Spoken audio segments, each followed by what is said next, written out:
Bismillahirrahmanirrahim. Assalamualaikum warahmatullahi wabarakatuh. Alhamdulillahirabbil alamin. Allahumma shalli ala sayyidina Muhammadin wa ala ali sayyidina Muhammad. Insyaallah saya akan membawakan kultum yang atas izin Allah yang membuat saya akhirnya berpikir,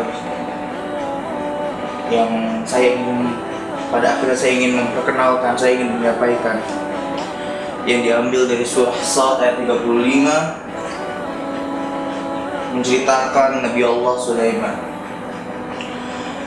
Saya selalu bilang, gak boleh dari kita ambil S2 di UI, di ITB, di UNS, di UGM, dan di UAT, dan di kampus-kampus negeri dalam negeri lain. Pertanyaannya juga gak boleh, kamu abis ini mau ngambil S2 di mana? Karena itu bukan Sulaiman Spirit. Kalau kita lihat di Quran, Allah berfirman, Allah Subhanahu wa taala berfirman bagaimana ketika Nabi Sulaiman diambil singgasananya, diambil kekuasaannya, diambil kerajaannya, bahkan diambil kesehatannya. Dan insyaallah di tadabbur Al-Qur'anul Karim, para asatiz bisa memperbaiki saya mungkin, atau para wali santri yang bisa memperbaiki saya, yang lebih hebat, yang lebih pintar daripada saya. Pada saat Nabi Sulaiman jatuh, diambil singgasananya, diambil kesehatannya, digambarkan oleh Allah di surah Sad ayat 34. Walaqad fatanna Sulaimana wa alqaina ala kursiyyihi jasad. Diambil singgasananya, diambil kesehatannya. Ayat 34 ini menarik. Andai Allah menempatkan ayat 35, yaitu setelah ayat 30, maka ayatnya menjadi biasa-biasa saja. Kalau ayat 35 setelah ayat 34 ditaruh oleh Allah bukan setelah ayat 30, yakni ayat 31, maka ayatnya menjadi biasa-biasa saja. Emang apa perkataan Nabi Allah Sulaiman?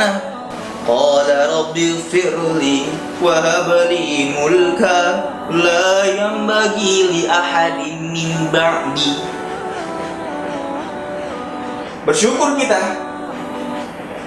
karena Allah menempatkan ayat ini setelah ayat 34. Ilham, emang setelah ayat 34 itu ayat 35. Bukan masalah tertibul ayatnya, tapi masalah posisinya.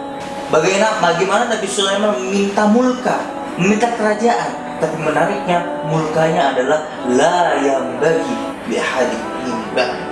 Wa wahabna li Daud Sulaimana ni'mal 'abd innahu awwab. Dijelaskan di sini di ayat 30, Nabi Sulaiman adalah anak Nabi Daud. Sulaiman adalah son of Daud. Sulaiman ibn Daud.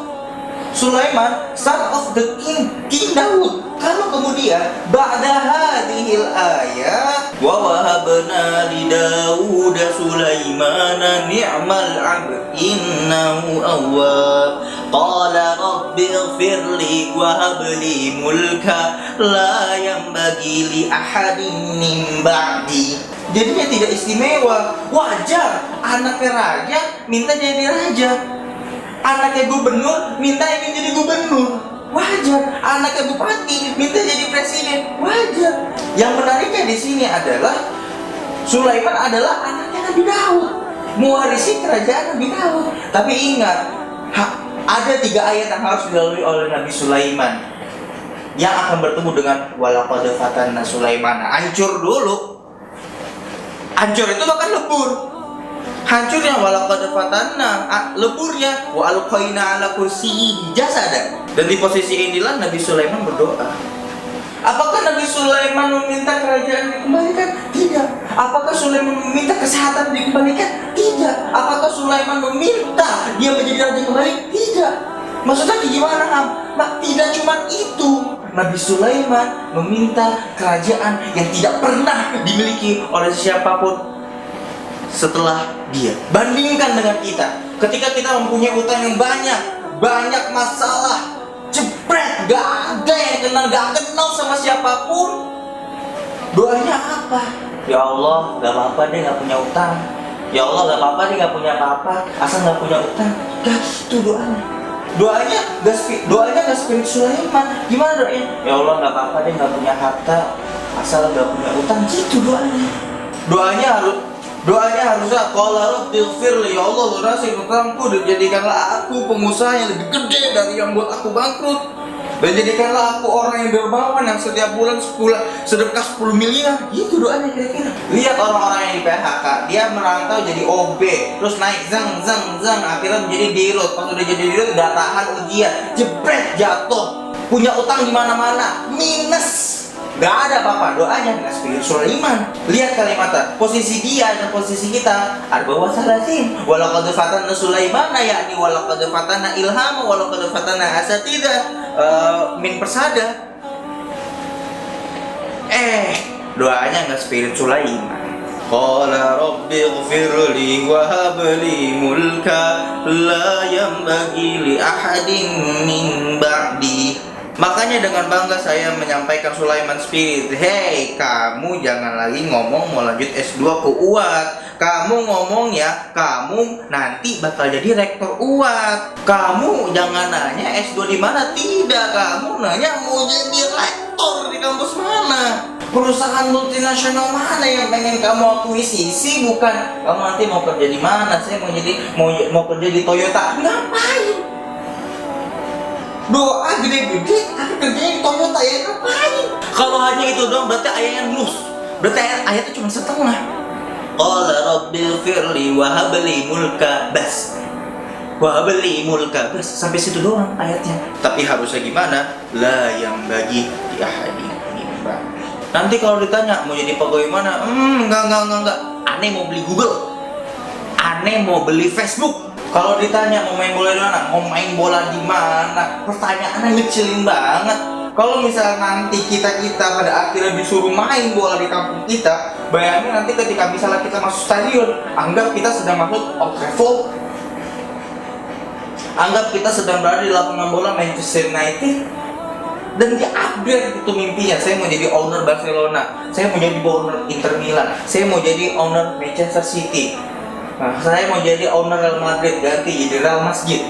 Jadi begitu kalian masuk UAT, begitu kita masuk UAT, kita berhenti sejenak, ambil energi UAT, lalu katakan kepada UAT, besok saya yang akan jadi rektor di sini. Doain saya ya. Mau kemana kamu? Mau kemana kamu? Mau ke Mesir? Ngapain? Kuliah? Ngapain? Udah pertanyaan jangan gitu. Mau kemana kamu? Mau ke Mesir? Ngapain? Mau jadi rektor? Iya nih, aneh mau jadi Syekhul Azhar. Loh, mana mungkin? Badi'us samawati wal ardh wa idza qada amran fa inna ma yaqulu lahu kun fayakun. Indonesia ketika ada seorang SBY mengatakan ingin menjadi pemimpin PBB, kita nggak ada yang bergemuruh. Justru sebaliknya, omongannya malah nggak baik. Omongannya malah, nah ini nih orang yang pengen jadi PBB. Harusnya nggak gitu. Ketika ada seorang anak bangsa yang ingin mengatakan impiannya, ingin mengatakan cita-citanya bahwa aku nanti akan menjadi pemimpin bangsa-bangsa. Di situ harusnya kita bergemuruh. Akan ada saatnya di mana orang Indonesia akan menjadi pemimpin bangsa-bangsa. Jadi mulai sekarang nggak ada tuh pertanyaannya nanti kamu mau kerja di pabrik mana. Tidak, pertanyaannya pabrik mana yang harus diakuisisi sama kita. Kalau kalian nanti masuk showroom, pertanyaannya jangan pertanyaannya mobil paling murah yang mana nih. Harusnya tanya, ada berapa stoknya? Masih banyak pak, ya udah jualan yang benar ya. Assalamualaikum. Gitu. Cita-cita jadi hafiz, udah nggak zaman. Cita-cita jadi apa? Jadi hafiz, udah nggak zaman. Cita-citanya apa? Jadi ulama di bidang tafsir hadis. Jadi ulama di bidang ini, di abad ini yang menguasai bidang tafsir hadis, yang menguasai bidang al-ahkam, asy-syar'iyyah, fiqih. Jadi ngomongnya jeng. Jangan ngomong mau jadi apa kamu? Jadi apa ya? Jadi penghulu aja deh. Bukannya penghulu itu nggak baik, tapi kurang baik. Baru mulka, belum layak bagi. Ya hadimin ba'di. Mungkin banget kok, mungkin banget. Karena kenapa? Kita setiap hari diajarkan oleh Allah di mana? Di setiap sholat kita. Ketika kita takbir, Allahu Akbar, ruku, Allahu Akbar, duduk, setelah duduk itidal, Allahu Akbar. Tapi anehnya kita merasa kecil. Kita merasa kecil, tidak pernah merasa besar gitu. Aduh, gue gak kuliah. Kenapa? Ya bapak gue gitu, ibu gue gitu. Kenapa? Aduh, kayaknya gue gak lolos kuliah nih. Kenapa? Nilai gue jelek. Kenapa? Kayaknya gue gak lolos nih. Kenapa? Gak hafal Quran gue. Kenapa emangnya? Dan jangan lupa, ketika kita menjadi OB suatu saat nanti, itu adalah apa? It's proses. Prosesnya akan menuju membawa kita untuk mimpi kita yang akan datang. Billahi taufiq wal hidayah. Billahi fisakillah. Assalamualaikum warahmatullahi wabarakatuh.